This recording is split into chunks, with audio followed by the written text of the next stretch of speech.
हाँ, अभी अभी जोड़े रहे जो, सुनो, मेरे को सोच समझ के आंसर देना।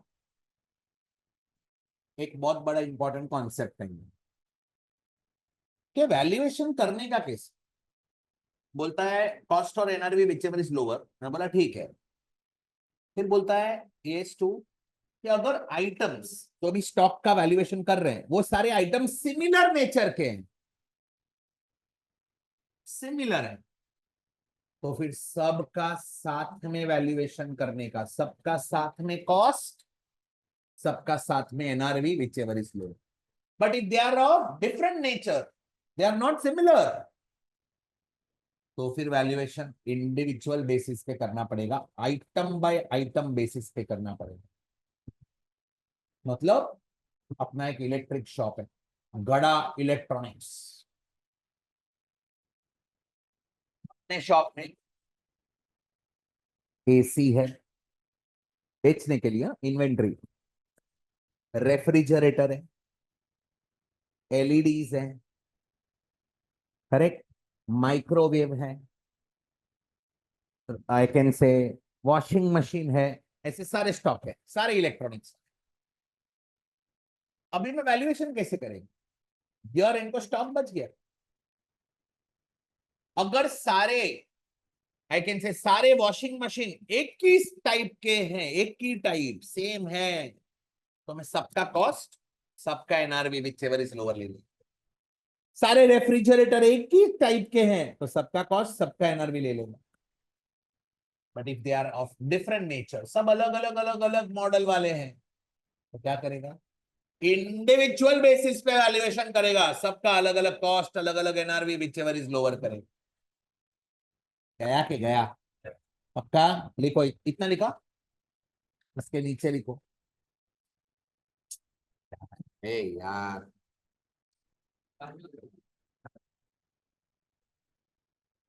ए क्या नॉनसेंस, क्यों हो रहा है ऐसा,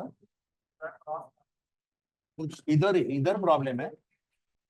हाँ पॉसिबल है बॉस, ये इधर रखता है, उधर टच हो जाता है। चलना यार जल्दी, 3 पे है अभी तू, इंटर किधर आया।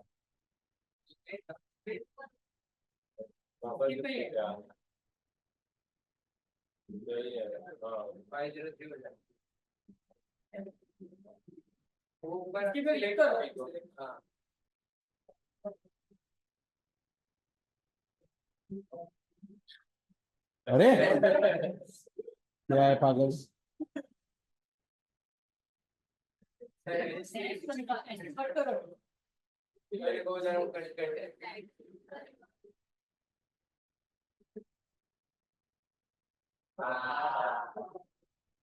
टाइम पास कर रहा है यार ये तो। दिख ही नहीं रहा। हाँ,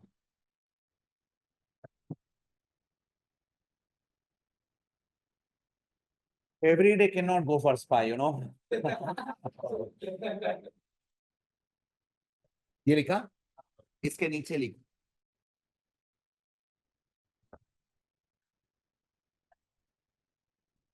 if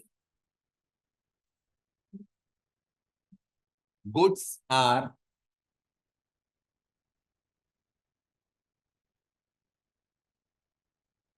of similar nature,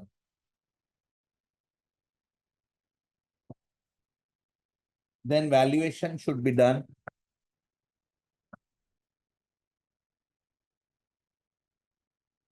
on global or group basis.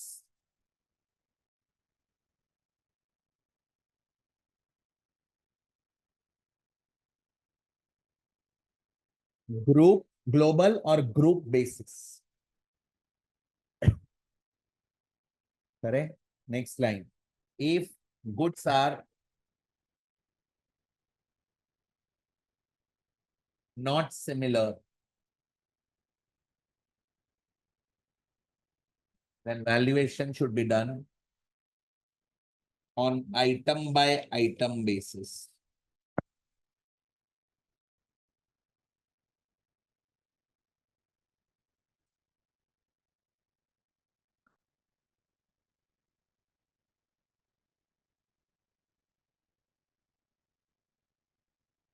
समझा यहाँ तक एवरीबॉडी? अभी क्या करेंगे पता है? कॉस्ट और NRV whichever is lower बोला ना।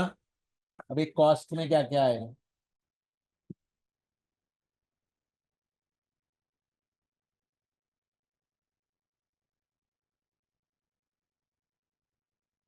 ये चार्ट समझ रहा है ना सब?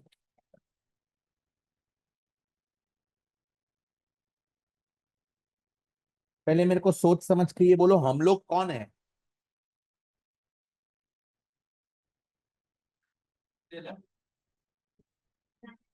मैन्युफैक्चरर। अगर हम ट्रेडर है तो कॉस्ट फाइंड करना बहुत सिंपल है, जितने में खरीदा वो हमारा cost. But if I am a manufacturer, तो मेरे को तो raw material, labour, variable production overheads, fixed production overheads, ये सब लेना पड़ेगा कॉस्ट में। But if I am a trader, तो जितने में खरीदा हो मेरा कॉस्ट, बहुत सिंपल है। तो यहाँ पे डिस्कशन किसका चालू है? मैन्युफैक्चरर। मैन्युफैक्चरर कॉस्ट में क्या क्या लेगा, कॉस्ट में क्या क्या नहीं लेगा। तो लिखो cost includes.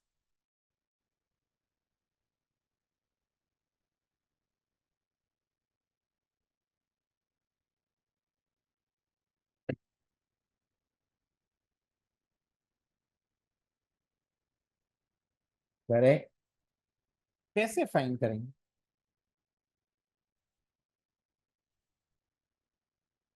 How to find out raw material cost या परचेज कॉस्ट?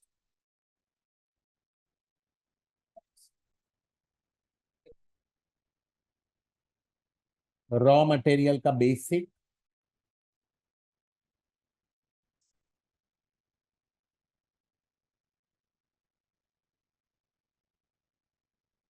प्लस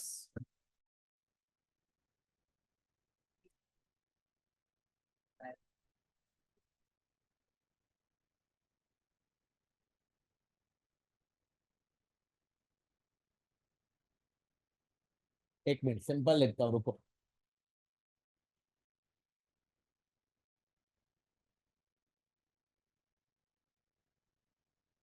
नहीं, डायरेक्ट एक्सपेंस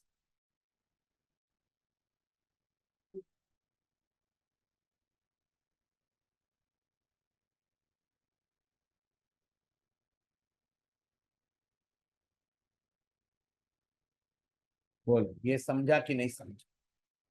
मतलब हम रॉ मटेरियल परचेज किया, 100 रुपए का रॉ मटेरियल है, ट्रांसपोर्ट में आया, 10 रुपए का पर केजी ट्रांसपोर्टेशन कॉस्ट है, तो मेरे लिए रॉ मटेरियल कितने का है? 110। यस और नो?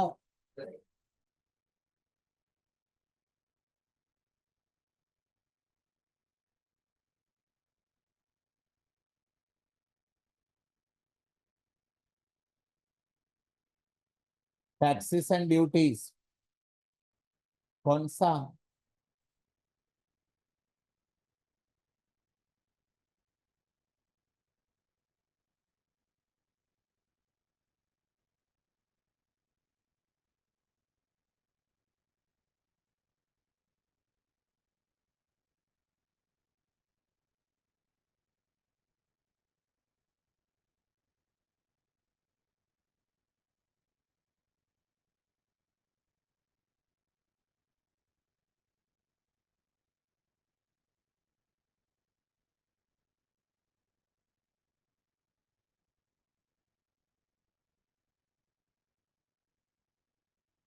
ट्रेड डिस्काउंट और वॉल्यूम रिबेट।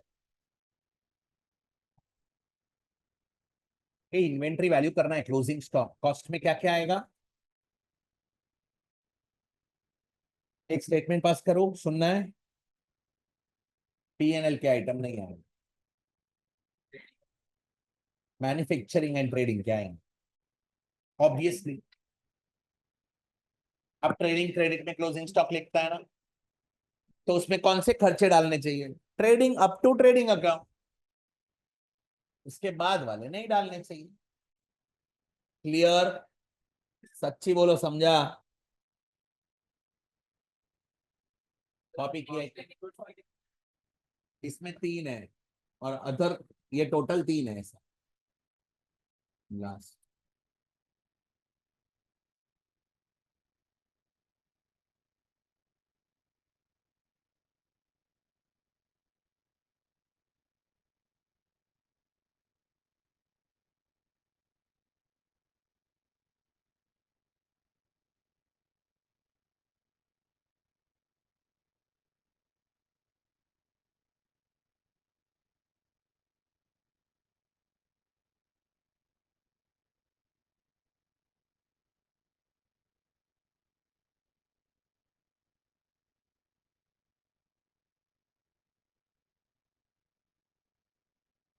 And last.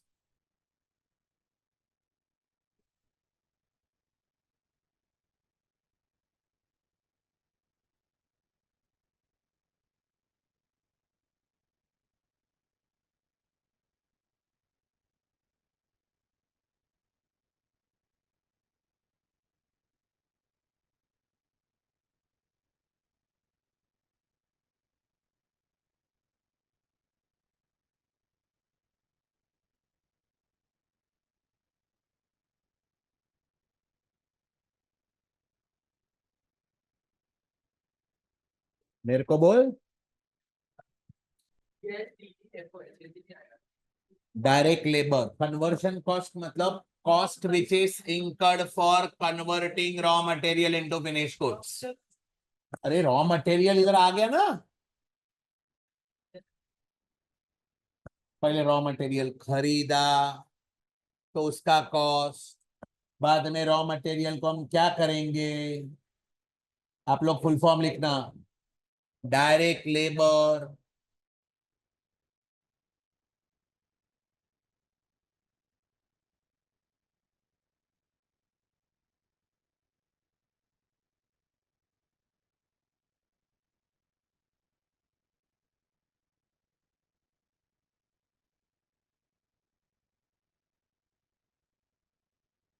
ये क्या लिख रहा है?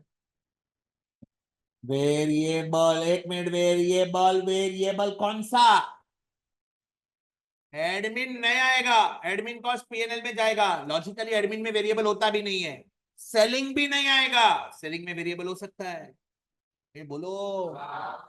इन शॉर्ट, फैक्ट्री तक का खर्चा लेने का स्टॉक वैल्यूएशन के लिए, उसके आगे का नहीं लेने का। प्रोडक्शन ओवरहेड्स लेने का।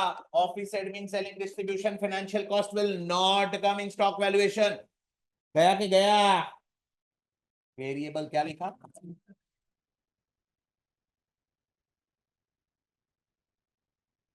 इधर का इधर बाइट चाहिए पूरा स्टैंडर्ड।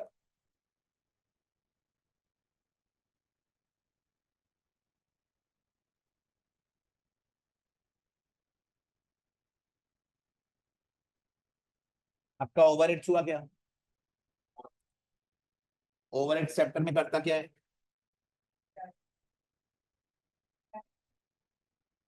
इनडायरेक्ट ओवरहेड्स अग्रीड, पर करते क्या है?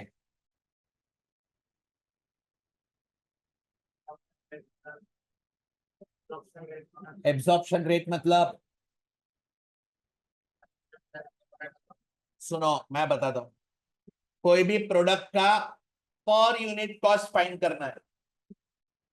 एक यूनिट का कॉस्ट। तो रॉ मटेरियल तो पर यूनिट अवेलेबल रहता है because it is variable. Direct labour per unit available रहता है because it is variable. Direct expense per unit available रहता है because it is variable. Variable production overheads भी available रहेगा per unit because it is variable. और fixed overheads per unit कैसे निकालने का? उसका तो total cost is fixed, like rent. तो उसका मैं पर यूनिट कैसे निकालू? उसके लिए कॉस्टिंग में एक चैप्टर आता है एब्जॉर्प्शन कॉस्टिंग, और या दूसरा नाम है ओवरहेड्स। कौन से ओवरहेड्स का एब्जॉर्प्शन करते हैं हम? Fixed overhead. फिक्स्ड ओवरहेड्स का पर यूनिट कैसे फाइंड करो, उसके लिए वो चैप्टर है। चलो अभी बोलो एब्जॉर्प्शन रेट, रिकवरी रेट भी बोलते हैं उसको, उसको बोलते हैं फिक्स्ड ओवरहेड्स पर यूनिट। बरोबर। कैसे फाइंड करेंगे, बोलो फॉर्मूला आता है आपको, come on. Budgeted overheads divided by budgeted level of activities. Budgeted level of activity denominator में 6 मेथड है।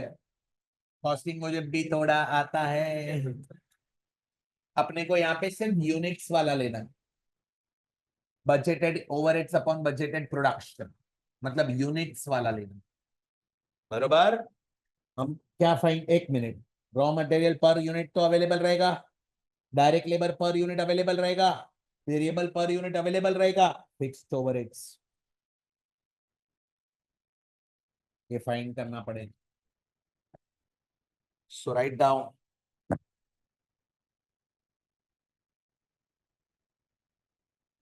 नॉर्मली क्या आता है?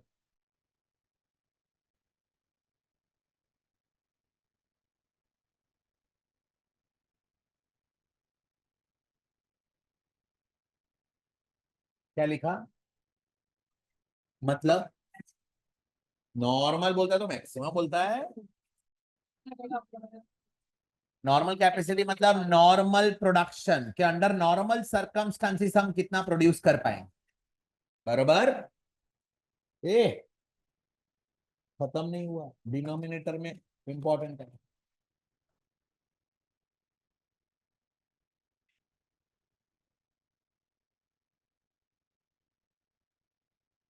परफेक्ट बोला। कैसे आया रे तेरे को? रिपीटर 6। अरे मजाक कर रहा है, बुरा नहीं मानना भाई, कल आना।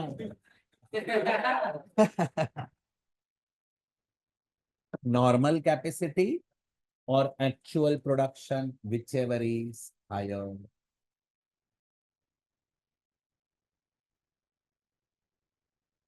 फिक्स्ड ओवरहेड्स पे क्वेश्चन आएगा, इससे क्या मिलेगा? फिक्स्ड ओवरहेड्स का पर यूनिट, सबका पर यूनिट आ गया। फिर क्वेश्चन में दिया रहेगा 100 यूनिट्स क्लोजिंग स्टॉक में, तो सबका पर यूनिट का टोटल करेंगे तो मुझे कॉस्ट मिल जाएगा, इनटू 100 यूनिट्स तो मेरे को क्लोजिंग स्टॉक का कॉस्ट मिल जाएगा। थोड़ा समझा कि पूरा समझा? ये क्लियर? ये अदर कॉस्ट में क्या है? What will come in other cost? बोलो। आइंदा मतलब स्टॉक वैल्यूएशन में पीएनएल के कॉस्ट लेगा।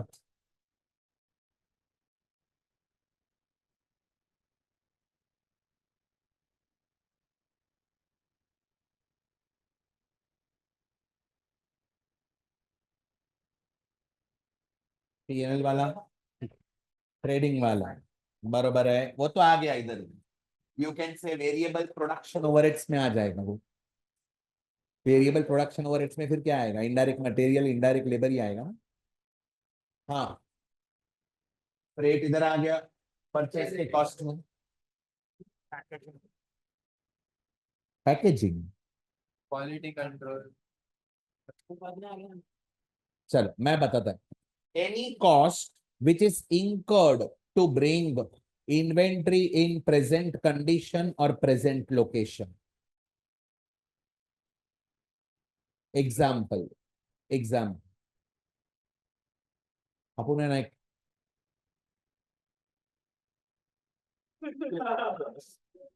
क्रिकेट टूर्नामेंट रखेंगे, पीए प्रीमियर लीग। करेक्ट। तो उसके लिए सारे तुम लोग सब आएंगे, तो सबके लिए टी शर्ट बनाने का ऑर्डर दी। अभी September 25 है तो तुम्हारा एक टीम बनेगा, तो तुम लोग बोला सर हम लोग सीएसके वाले हमको एक एक येलो कलर का टी शर्ट बनाएगा। तो नहीं, एमआई वाले, एमआई वाले हाँ।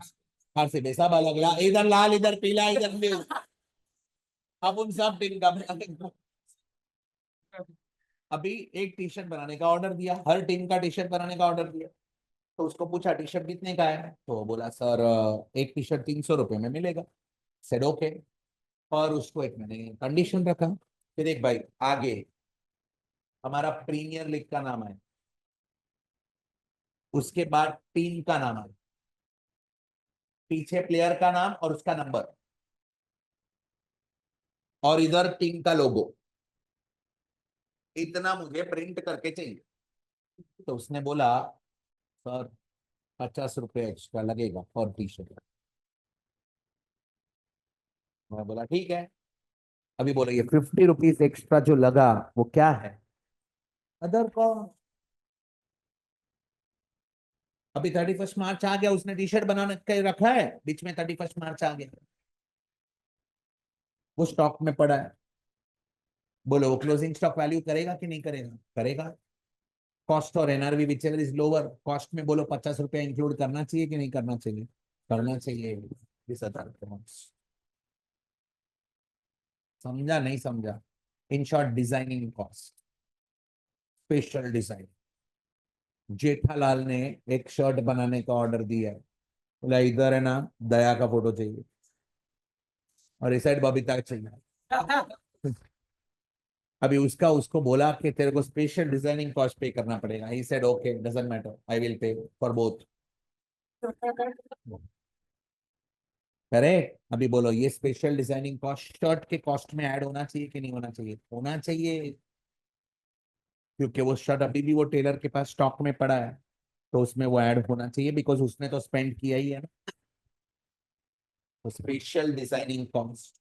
दूसरा एग्जांपल दो, रॉयल्टी ऑन प्रोडक्शन। रॉयल्टी सुना है नहीं सुना? रॉयल्टी इनकम एक्सपेंस है, दोनों हो सकता है। Very good. हम प्रोवोक, हमारा हम शर्ट बनाते हैं, शर्ट मैन्युफैक्चरिंग, प्रोवोक वाले के पास गए, उसको बोला कि आपका वो टैग यूज करने देना, हम टैग आपका है ना वो टैग कर देंगे हमारे शर्ट में। बोलता है सर एक शर्ट अगर आप हमारा टैग वाला बेचेगा ना 500 रुपया लूंगा। मैं बोला ओके, बेचेगा तो कि प्रोड्यूस करेगा? तो बोलता है नहीं नहीं नहीं, प्रोड्यूस करेगा तो। उसको बोलते हैं रॉयल्टी ऑन प्रोडक्शन। मेरा नॉर्मली शर्ट बिकने वाला था 500 रुपये में, अभी मैं 500 उसको भी देगा, तो मेरा खर्चा कितना हो गया? 1,000। अभी मैं बेचेगा तो 2,000 में बिकेगा, क्योंकि प्रोवो का टैग है। धंधा कैसे होता है समझा? प्यार से।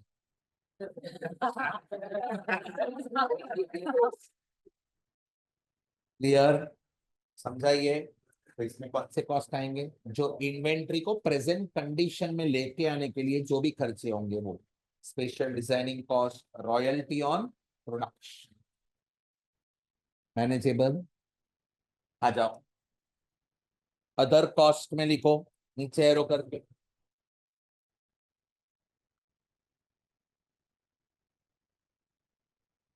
Cost incurred to bring inventory in present condition.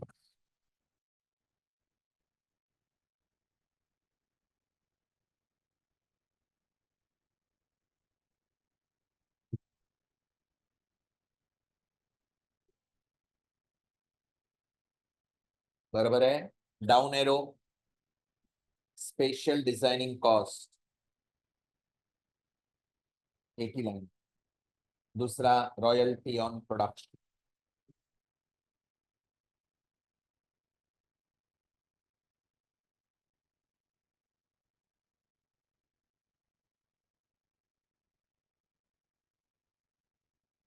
ये समझा कि नहीं समझा? पक्का?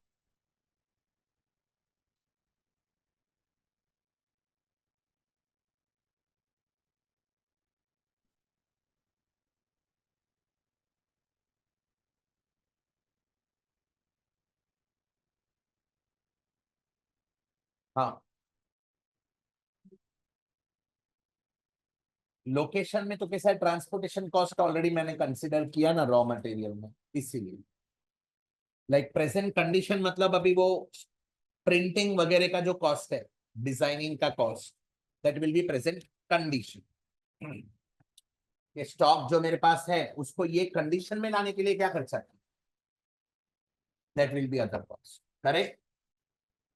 एक second, cost, stock will be valued at cost और NRV whichever is lower. Cost में क्या क्या इंक्लूड होगा वो बात किया, अभी कॉस्ट में क्या नहीं आएगा। एक कॉस्ट में नहीं आएगा तो ये मतलब किसके कॉस्ट में नहीं आएगा? इन्वेंट्री के कॉस्ट में नहीं आएगा, तो ये कॉस्ट जाएगा किधर? पीएनएल में जाएगा। बोलो कौन से कॉस्ट एक्सक्लूड होंगे? बोलो।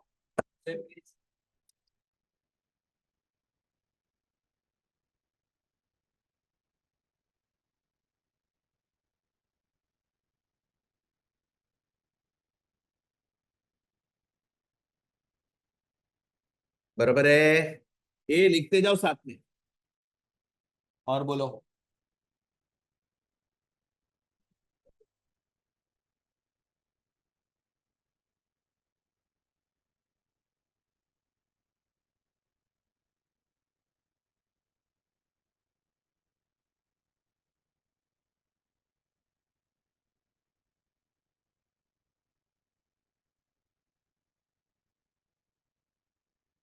वो ऑफिस एडमिन में आ, बहुत इंपॉर्टेंट डिस्कशन करने जा रहा हूं भाई लोग, सुन लो।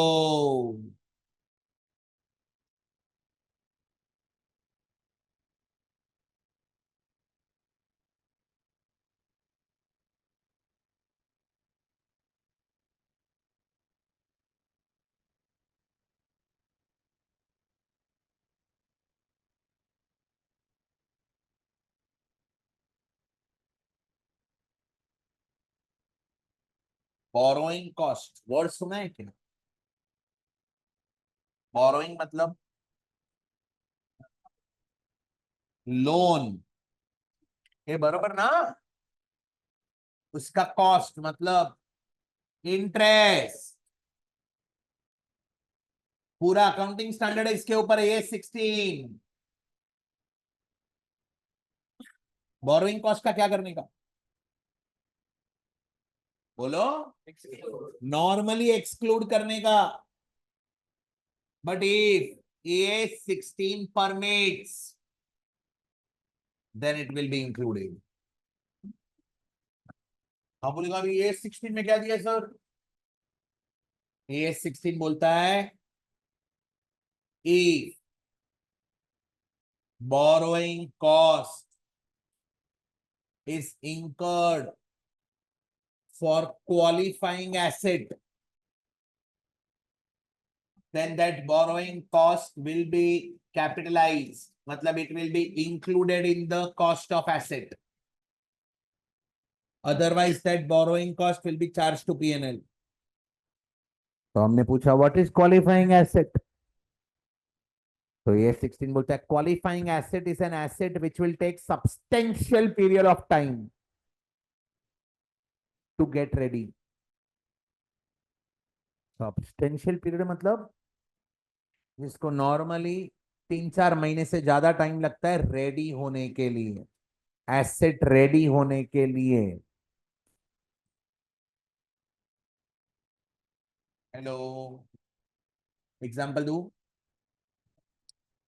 एक हमने ऑफिस बिल्डिंग बनाने के लिए कंस्ट्रक्शन दिया है कॉन्ट्रैक्ट किसी को, तो बोला ये लैंड हमारा है, इस पे बिल्डिंग बना के दो। वो बोला सर 50 करोड़ का खर्चा आएगा। मैं बोला ओके, मैंने 50 करोड़ का बैंक लोन लिया है, अभी बोलो इस पे इंटरेस्ट पे करेंगे कि नहीं करेंगे? करेंगे। इंटरेस्ट किधर जाएगा? बोलो नॉर्मली किधर जाता है, बट ये पीएनएल में नहीं जाएगा। This will not go in PNL. क्यों? Because asset is not ready for use. जो एसेट के लिए लोन लिया है that asset is not ready, तो उसका खर्चा पीएनएल में कैसे डाल सकता है? एसेट में से मेरे को कोई बेनिफिट मिल रहा है कि नहीं मिल रहा है? कोई बेनिफिट ही नहीं मिल रहा है तो वो बेनिफिट पीएनएल क्रेडिट में नहीं डाला है, तो उसका लॉस पीएनएल डेबिट में कैसे डाल सकता है? इसीलिए S16 क्या बोलता है मालूम है?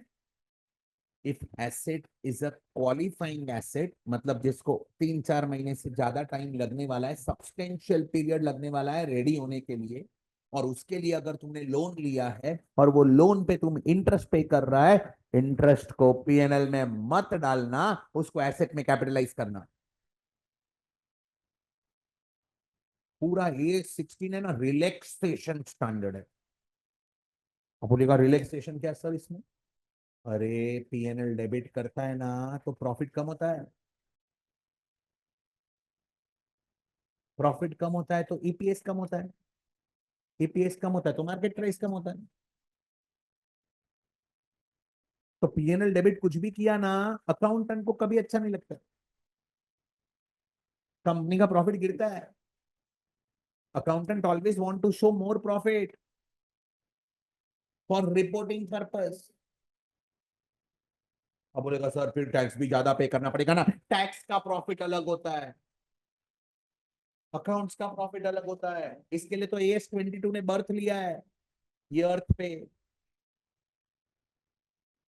AS22 आया क्यों? Because accounting income and taxable incomes are different. Start किया है बेटा स्टैंडर्ड, मजा आता है स्टैंडर्ड पढ़ने का, अलग ही लेवल है, स्टैंडर्ड में कॉन्फिडेंस आ गया ना, एक बार कैसा है लेक्चर बैठेगा तो आपको आइडिया आएगा मैं क्या बात कर रहा हूँ। एक लेक्चर मिस किया, AS2 मेरे को आता है, अरे बट यू नेवर नो मैंने आगे का डिस्कशन क्या कर लिया रहेगा। AS16 वापस बोलो तो जरा क्या बोलता है? AS16 क्या बोलता है कि if asset is a qualifying asset which will take substantial period of time to get ready, in that scenario asset will not be sorry, interest will not be transferred to P&L, interest will be capitalized, asset में add करेंगे। समझाइए पक्का? हमें ना, हम aircraft manufacturing company है, aircraft बनाते हैं, ओके, शिप मैन्युफैक्चरिंग कंपनी है। तो ये शिप बनाने को कितना साल लगता है, एयरक्राफ्ट बनाने को कितना साल लगता है? मैंने उसके लिए लोन लिया है, तो लोन पे इंटरेस्ट पे करता हूँ, इंटरेस्ट किधर जाएगा? पीएनएल में नहीं जाएगा, बिकॉज जो एसेट के लिए लोन लिया है वो एसेट क्वालिफाइंग एसेट है, इंटरेस्ट क्या करने का? कैपिटलाइज, एसेट में ऐड करो। Everybody understood this? बोलो, थोड़ा समझा कि पूरा समझा? अभी सोच समझ के बोलना। इन्वेंट्री का वैल्यूएशन करेंगे, उसमें इन्वेंट्री में इंटरेस्ट को ऐड करूं, बोरोइंग कॉस्ट ऐड करने का कि नहीं करने का? नॉर्मली नहीं करना, बट अगर AS16 परमिट करेगा तो कर लेगा। गया कि गया? मेरे को एक पॉइंट थोड़ा और बताना है, सुनेगा? है ताकत? देखो, मेरा एक एसेट बिल्डिंग बना रहा हूं, 3 साल लगेगा, लोन लिया है, लोन पे इंटरेस्ट पे करूंगा, है कि नहीं? ये इंटरेस्ट कैपिटलाइज होना चाहिए, 3 साल का इंटरेस्ट, कि पीएनएल में जाना चाहिए? कैपिटलाइज होना चाहिए। क्यों सर? पीएनएल में डाल दो ना इंटरेस्ट, पीएनएल में डालेगा तो क्या होएगा मालूम है? मैचिंग कॉन्सेप्ट वायोलेट हो जाएगा, वो एसेट में से कोई इनकम ही जनरेट नहीं हुआ है अब तक, because asset is not ready for use, there is no economic benefit generated from the asset, economic benefit ही नहीं मिला तो पीएनएल क्रेडिट में कोई बेनिफिट डाला ही नहीं है आपने, तो फिर पीएनएल डेबिट में उसका खर्चा क्यों डाल रहे हो? Okay, one more point, building under construction है, कैन यू चार्ज डेब्री? क्यों? 5 फ्लोर रेडी है, क्यों? क्योंकि एक मैंने डेबिट चार्ज किया तो क्या हो जाएगा, पीएनएल डेबिट में लॉस आ गया और सामने कोई बेनिफिट ही नहीं मिला है, क्योंकि एसेट रेडी नहीं है, मैचिंग वायोलेट होता है। समझते हैं कैसे लोग? बहुत बड़ा क्वेश्चन पूछा मैंने, ये जो बताया ना, ये बहुत बड़ा डिस्कशन है ये। ऑडिट फॉर्म में जाएंगे ना, इस पे क्वेश्चन पूछते हैं।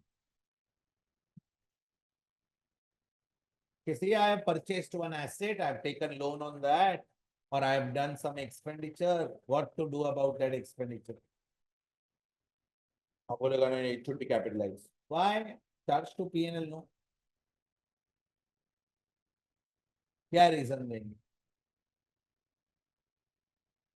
Because asset has not given any future, any benefit, economic benefit. How can I debit expense related to asset? बचपन में सुना रहेगा आपने, अनिश सर बोलते रहेंगे, any expenditure incurred before asset is put to use, that expenditure capitalized.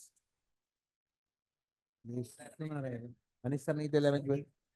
Okay, ये expenditure capitalise होता है। समझा नहीं समझा? पक्का? इकोनॉमिक बेनिफिट वाला फंडा याद रखना। कौन सा बेनिफिट? Economic benefit. ये याद रखना, इंटरव्यू में भी काम आएगा, पूछना है उसको पूछ भी लेना, उसको आंसर बता के भी आना। आपको समझा? बोरोइंग कॉस्ट लेने का नहीं लेने का? नॉर्मली एक्सक्लूडेड, बट अगर A16 ने परमिट किया तो लेने का। लिखो bracket,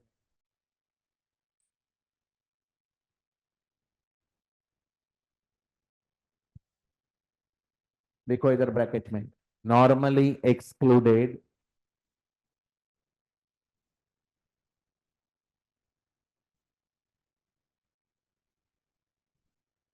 normally excluded, but if it is permitted by AS16,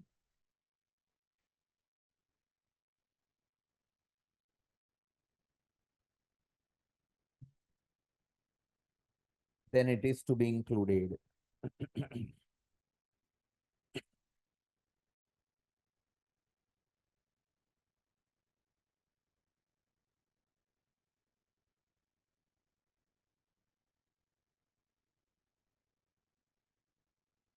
Next,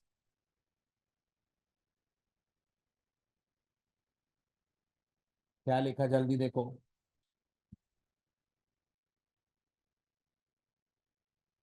storage cost का क्या करने का?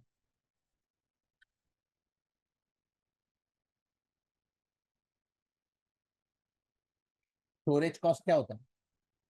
क्या करने का?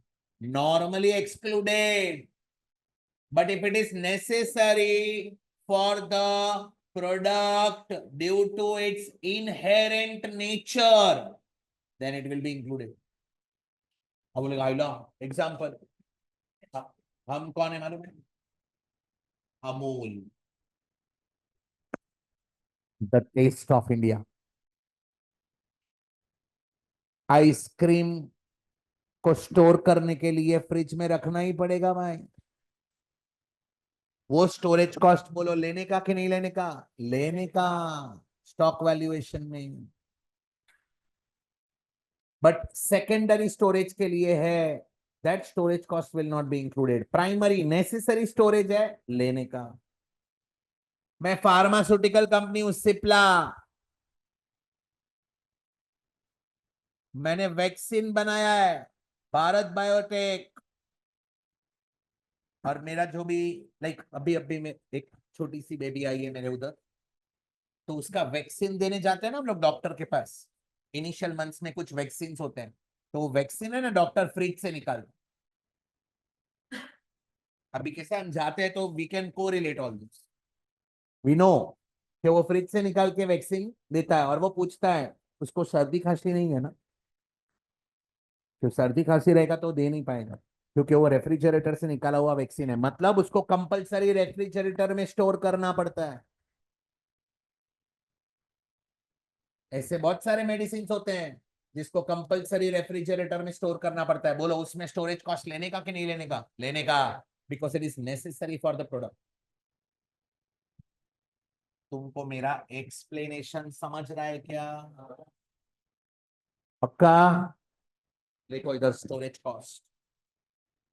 हाँ गया। सही है। एक कोई हंसते रहने का, लेक्चर में दुखी दुखी नहीं रहने का। Happy mind will accept content easily. Break में दुखी होके आएगा ना, इधर कुछ नहीं समझेगा। और वही स्टैंडर्ड है ना, एग्जाम में आएगा। करें, दुखी जरा भी नहीं रहने का, खुश रहने का। Happy mind will accept content easily. हाँ चलो जाने दो। स्टोरेज कॉस्ट लिखो, normally excluded.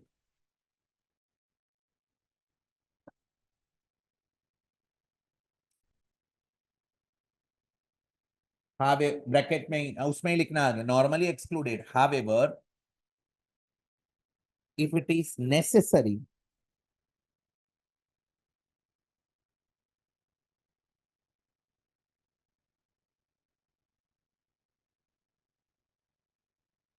due to the nature of product,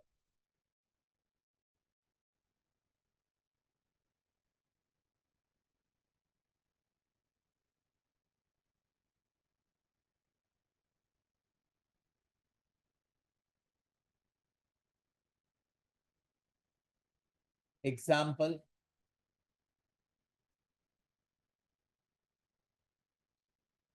ice cream.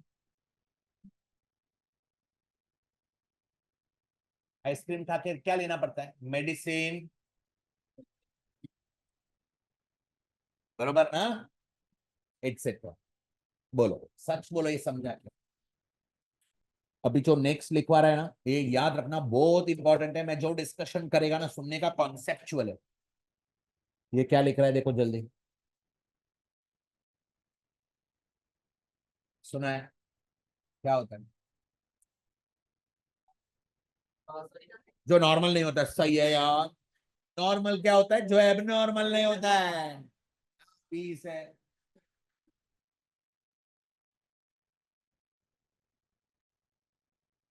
Okay.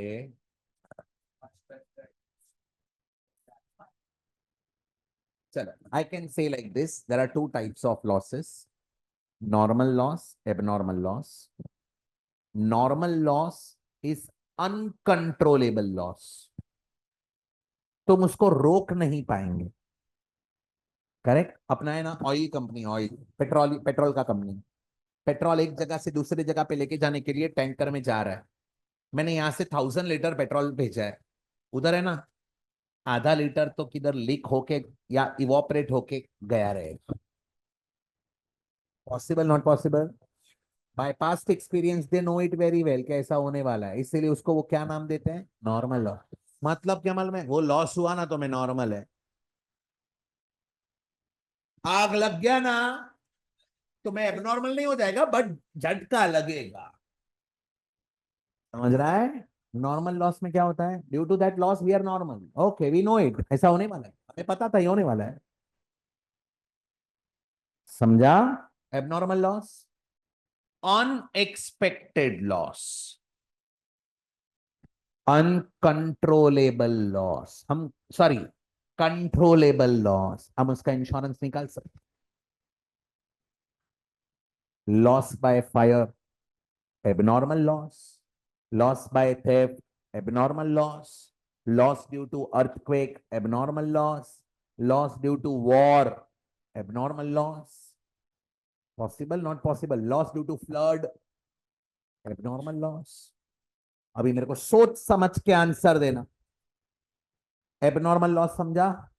Normal loss क्या होता है? कंट्रोलेबल क्या अनकंट्रोलेबल? अनकंट्रोलेबल, हमारे हाथ में ही नहीं, होने ही वाला है। We can not avoid it, unavoidable.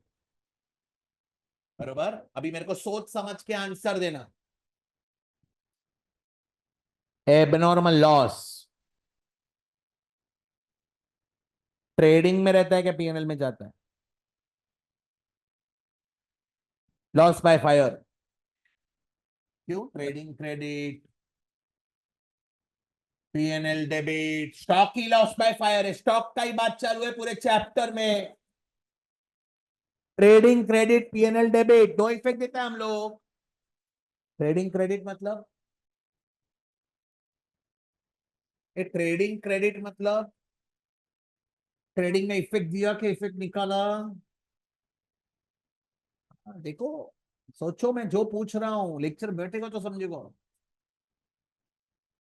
Trading credit PNL debit दो इफेक्ट देता है ना। क्या कर रहा है, कर क्या रहा है, अभी सीखना क्या है मालूम है? इंटरप्रिटेशन। हम अकाउंटेंट नहीं है, चार्टर्ड अकाउंटेंट है।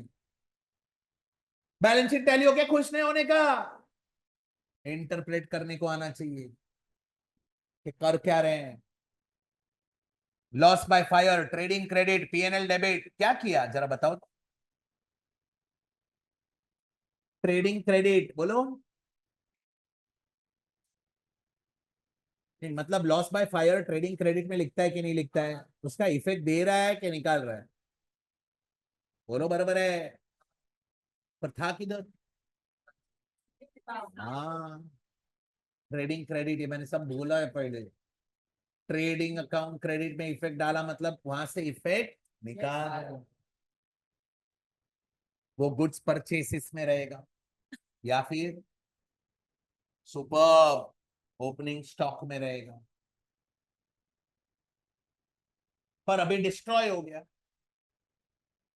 इन earthquake, in flood, in war, क्या करने का? ट्रेडिंग से निकालो। क्यों? ट्रेडिंग से निकालो, पीएनएल में डालो। ट्रेडिंग से क्यों निकालो? बिकॉज वो गुड्स ट्रेड नहीं हुआ है, वो गुड्स सिर्फ खरीदा है, सेल नहीं हुआ है। ट्रेड नहीं हुआ तो ट्रेडिंग में रख के क्या करूं? उसको पीएनएल में डालेंगे। ये ट्रेडिंग से निकाला, पीएनएल में डाला, मतलब क्या मालूम है? That loss will not affect GP. That loss will not affect GP because you are removing from trading account. But loss तो हुआ है, so it will affect my NP. GP is my trading profit. Business करने से कितना profit हुआ वो find करना है मेरे को। उसमें क्यों लॉस बाय फायर डालू? इसलिए निकालना चाहिए ट्रेडिंग से एंड पीएनएल में डालना चाहिए। This is the observation. गया कि गया? तो अभी मेरे को बोलो, एबनॉर्मल लॉस स्टॉक वैल्यूएशन के टाइम पे कॉस्ट में इंक्लूड करने का, loss by fire, loss by theft inventory के वैल्यूएशन में लेने का कि नहीं लेने का? ऑब्वियसली नहीं लेने का। एक एग्जांपल देता हूं। अपना शर्ट बनाने का फैक्ट्री है, अपने उधर लॉस बाय थेफ्ट हो गया। पहले अपन 1000 रुपए में शर्ट बेच रहे थे, अभी लॉस बाय थेफ्ट हो गया। अचानक अपना शर्ट अपन ने 1500 का कर दिया। कोई पूछे भाव क्यों बढ़ाया? अरे वो चोरी हो गया ना इसीलिए। ऐसा होता है? Answer is no. You cannot charge directly this loss to the customer. Abnormal loss is not chargeable to customer directly. Whereas normal loss is chargeable to customer. आपको पता है ये लॉस होने ही वाला है तो आप कस्टमर के पास से लेगा ही ना बॉस। बराबर है। एक एग्जांपल और दूं, अपना लेटेस्ट, आप अभी बाहर जाएगा, लाइक इधर वड़ा पाव वाला है, वो पूरे दिन में 500 वड़ा पाव बेचता है, पर उसको पता है कभी कभी है ना 10 एक वड़ा पाव बच जाएगा। उसके लिए वो क्या है? Normal loss. तो जो 10 वड़ा पाव बच गया नॉर्मल है, नॉर्मल लॉस है, वो कस्टमर से कवर कर लिया रहेगा कि नहीं किया रहेगा? कर लिया रहेगा। जब भी भाव डिसाइड किया रहेगा तभी वो सब डाला रहेगा उसमें। समझ रहा है? तो मेरा पॉइंट बताओ अभी वापस। एबनॉर्मल लॉस स्टॉक वैल्यूएशन में आएगा नहीं आएगा? मतलब कॉस्ट में आएगा कि नहीं आएगा? नहीं आएगा। बट नॉर्मल लॉस आएगा। Normal loss will increase cost per unit. ये कॉस्टिंग में सुना है कि नहीं सुना है? प्रोसेस कॉस्टिंग में normal loss will decrease our good units. Cost same ही रहता है टोटल नॉर्मल लॉस में, डिनोमिनेटर यूनिट्स कम हो जाएगा नॉर्मल लॉस के कारण, तो कॉस्ट पर यूनिट बढ़ जाएगा। Do you agree with this? पक्का? सम से एबनॉर्मल नॉर्मल पे याद रहेगा। लिखो एबनॉर्मल लॉस हो गया, उसके बाद नीचे एक नोट लिखो, ये हो गया अपना cost exclude.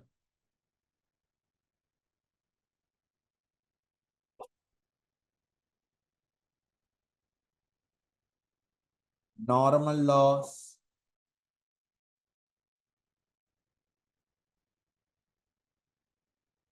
will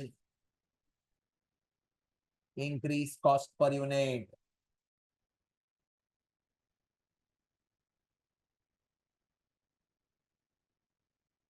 It means it is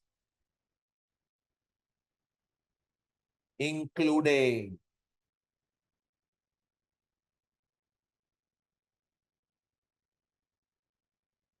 in cost. सच्ची सच्ची बोलो, समझा? का एबनॉर्मल लॉस आएगा कि नहीं कॉस्ट में? नहीं आएगा। बस क्या कंप्लीट किया, सच बोल।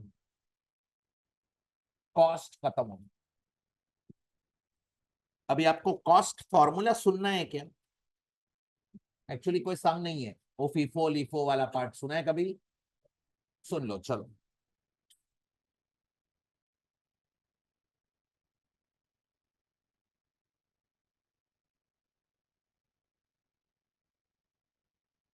लिखो methods for determining cost.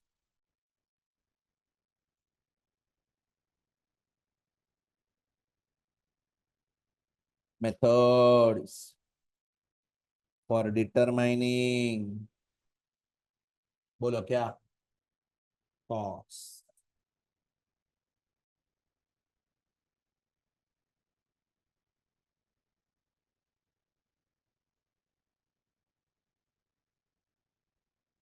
Bracket में कॉस्ट फॉर्मूले।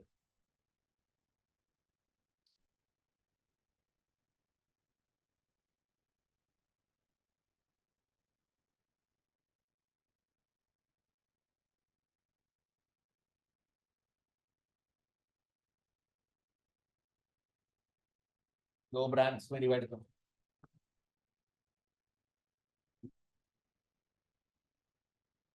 फर्स्ट लिखो if goods are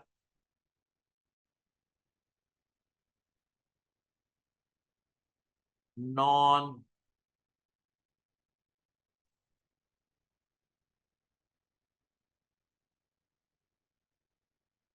non interchangeable,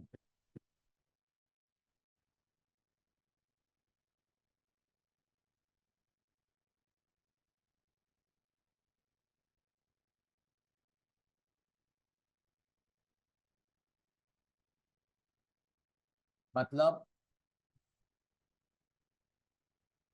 अपना है ना, सच्ची में सुनो इधर, ज्वेलरी का शॉप है और ये ज्वेलरी शॉप में है ना यूनिक यूनिक ऑर्नामेंट्स है, और यूनिक ऑर्नामेंट्स होते हैं ना वो कभी भी रिपीटेटिव पीस नहीं रहता है, एक एक ही पीस रहता है, इसीलिए तो यूनिक है। अभी बोलो अपने पास एक नेकलेस है, करेक्ट, यूनिक पीस है, 20 तोले का है। अभी ये हमने कितने में खरीदा वो अपने को पता रहेगा कि नहीं पता रहेगा? पता रहेगा। वो नेकलेस दूसरे नेकलेस के साथ इंटरचेंज हो जाएगा कि नहीं होएगा? नहीं होगा। कौन सा गुड्स? अभी नॉन इंटरचेंजेबल है तो इसका कॉस्ट कैसे फाइंड करने का? तो बहुत सिंपल, उसका कॉस्ट तो पता होगा, उसको क्या बोलते हैं, सुनो इधर।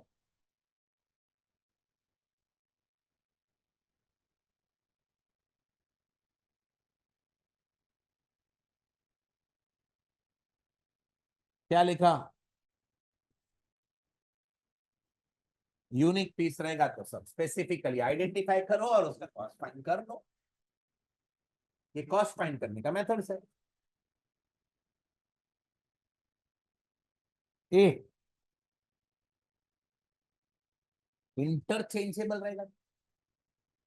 ज्वेलरी शॉप है, एक एक ग्राम के 50 कॉइन लिए थे, अलग अलग भाव पे लिए थे, 50 में से 10 बचे हुए। कौन से 10? Can you identify? तो ये इंटरचेंजेबल हो। इसमें कॉस्ट कैसे फाइंड करें?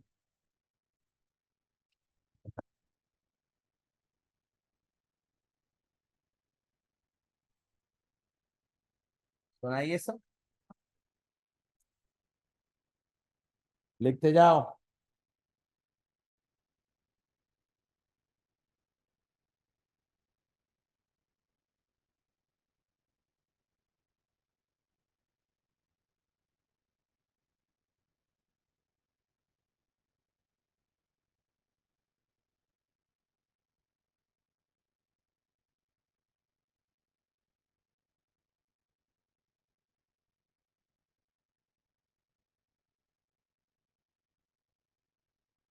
कोई क्वेश्चन नहीं है इस पे, ये फंक्शन में हो चुका है।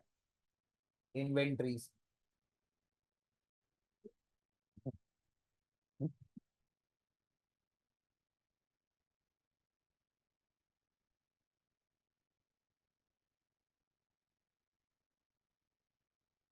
क्या पूछ रहे हैं? बोलना।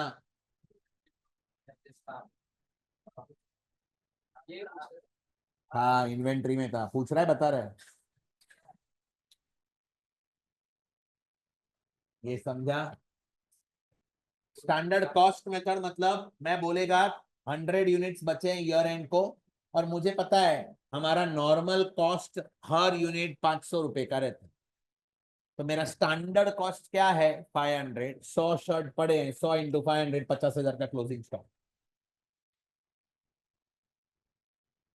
बरोबर? बोलो। मेरे को पता है ये शर्ट बनाने में कितना खर्चा होता है, तो 500 रुपए का खर्चा होता है। 100 शर्ट गोडाउन में है, तो 100 into 500, 500 is what standard cost. Clear? आगे बढ़ू। क्या कंप्लीट किया मालूम है? ये आपको पता है क्या कंप्लीट किया? कॉस्ट कंप्लीट किया। इन्वेंट्री विल बी वैल्यूड है। मैंने कॉस्ट कंप्लीट किया। क्या इंक्लूड होगा, क्या एक्सक्लूड होगा, एंड फाइंड कैसे करने का फॉर्मूला। अभी एनआरवी फुल फॉर्म तो बोलो। मतलब ये स्टॉक, क्लोजिंग स्टॉक जो बचा हुआ है मेरे पास, ईयर एंड को 100 यूनिट्स बचे हैं। ये मार्केट में बेच दिया है कि बेचने वाले हैं? फ्यूचर में बेचेंगे तो कितना रुपया आएगा? जो रुपया आएगा उसको क्या बोलते हैं मालूम है? Realisable value. बट कौन सा रियलाइजेबल वैल्यू चाहिए? नेट। नेट क्यों? वो बेचेंगे तो खर्चा भी तो होने वाला है। तो माइनस करके बता। सो एनआरवी फाइंड कैसे होता है?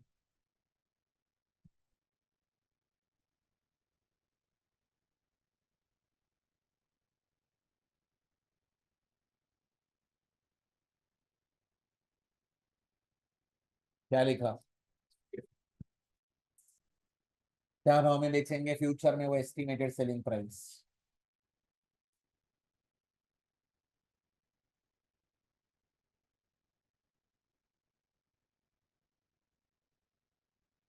गुड्स इनकम्प्लीट रहेगा तो फ्यूचर में कंप्लीट भी करेंगे, तो उसका भी खर्चा होने वाला है, तो उसके अपने पॉकेट से वो भी पैसा जाने वाला है, तो माइनस करो।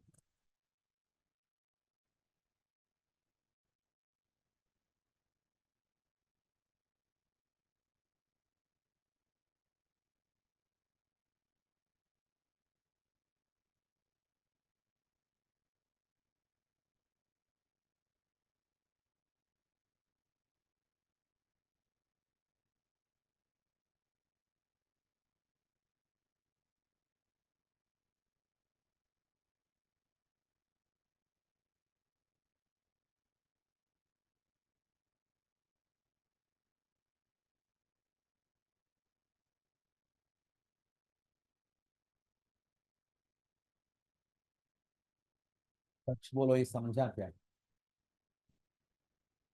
क्या आएगा? एनआरवी एस्टिमेटेड माइनस कंप्लीशन किसके लिए? डब्ल्यू आई के लिए, an estimated cost of sale. मतलब क्या मालूम है, मैं एक गुड, मेरे पास जो गुड्स है ना, शर्ट्स, मैं फ्यूचर में 1000 रुपए में बेचने वाला हूँ। अगर इनकम्प्लीट है तो 100 रुपया खर्चा करके कंप्लीट करूंगा, एंड बेचूंगा तभी 100 रुपए का और खर्चा होने वाला है, तो मेरे पास हाथ में कितना है? उसको बोलते हैं एनआरवी, नेट रियलाइजेबल वैल्यू। सच बोलो, ये समझा गया? पक्का? ये सब फाइंड करने का है अपने को, सारे प्रैक्टिकल क्वेश्चन। क्या कंप्लीट किया बोलो? Valuation of inventories of finished goods and WIP. अभी ये लास्ट कॉन्सेप्ट पढ़ाता हूं, वैल्यूएशन।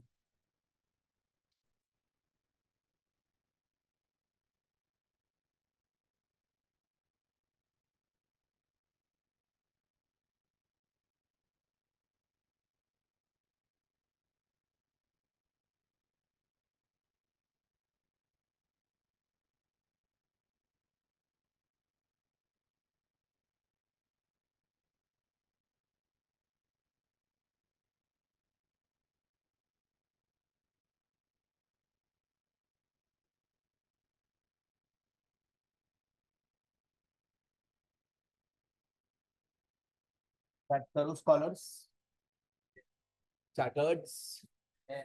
ए, बोलेगा तो हंसने का नहीं अपने आप पे। क्वेश्चन उसमें हाइला स्कॉलर्स। अरे नहीं है तो बनेंगे, इसके लिए तो बुलाया है।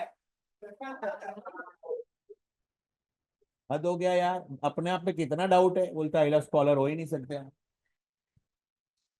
थोड़े दिनों के बाद बोलूंगा रैंकर्स। पहले तुम लेक्चर आएंगे तो बोलूंगा। चल, अभी आप लोग मेरे को बोलो, ये याद रखने का, इस पे क्वेश्चन है बहुत। शर्ट बनाने का फैक्ट्री है, क्लॉथ हमने परचेस किया मार्केट से, 1000 मीटर परचेस किया था, 800 मीटर यूज कर दिया, 200 मीटर गोडाउन में पड़ा। अभी हमारा स्टॉक है कि नहीं है? स्टॉक तो है, किस पे वैल्यू करेंगे?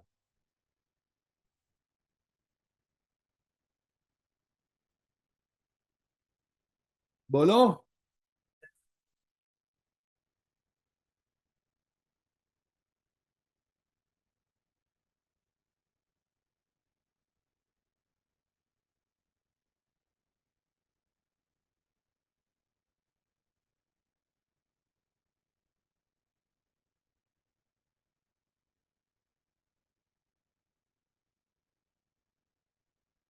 ओए,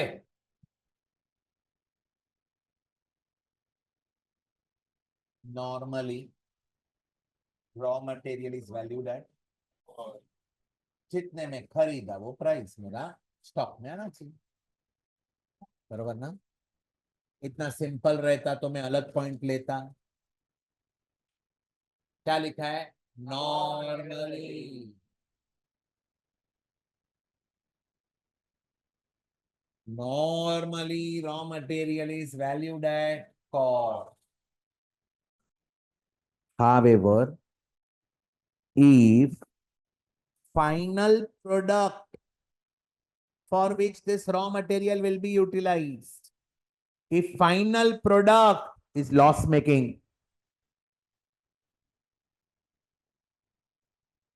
ये रॉ मटेरियल से क्या बनाने वाले हैं? बोलो। मतलब शर्ट, अपने एग्जांपल में वो शर्ट लॉस मेकिंग है, बिक नहीं रहा है मार्केट में, क्योंकि जो मटेरियल है ना वो प्रिंटेड है, इधर दयान ने इधर बबीता। अभी वो स्टॉक बिक नहीं रहा है, शर्ट बिक नहीं रहा है मार्केट में, तो अभी सोच समझ के बोलना क्यों नहीं बिक रहे हैं? रॉ मटेरियल के कारण। ये क्यों नहीं बिक रहे? रॉ मटेरियल में प्रॉब्लम है। एक कोई भी गुड्स क्यों नहीं बिकता है? उसके मटेरियल के कारण। रॉ मटेरियल आउटडेटेड हो चुका है, इसीलिए वो शर्ट नहीं बिक रहे हैं, है कि नहीं? अभी बोलो वो किस में रॉ मटेरियल को किस पे वैल्यू करने का? आउटडेटेड हो चुका है रॉ मटेरियल। कैसे पता चला आउटडेटेड हुआ है sir? Final product is loss making, मतलब रॉ मटेरियल आउटडेटेड है। In that scenario raw material will be valued eight replacement cost, मतलब मार्केट प्राइस। बरोबर है सर? कॉस्ट अगर कम है तो कॉस्ट और replacement cost whichever is lower. Replacement cost मतलब market price. Raw material outdated हो गया है, मेरा कॉस्ट था 100 रुपया, मार्केट में आउटडेटेड होने के बाद भी 120 में है, तो क्या कॉस्ट, क्या वैल्यू लेना चाहिए? 100। उससे ज्यादा तो नहीं लेगा ना? Normally raw material is valued है। However, E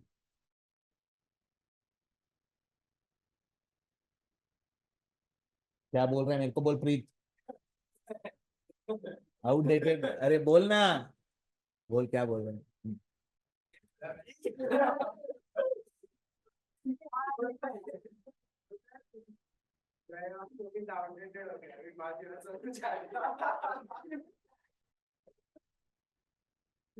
ध्यान दे इधर, बहुत ज्यादा देख रहा है तारक मेहता लगता है।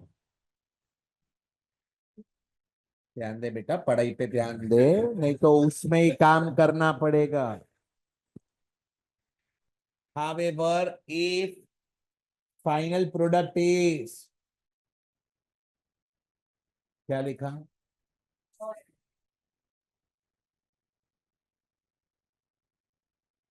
लॉस मेकिंग मतलब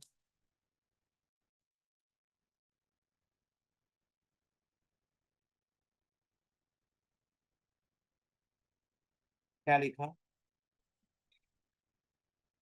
कौन सा product? Then raw material is valued at, बोलो, replacement cost।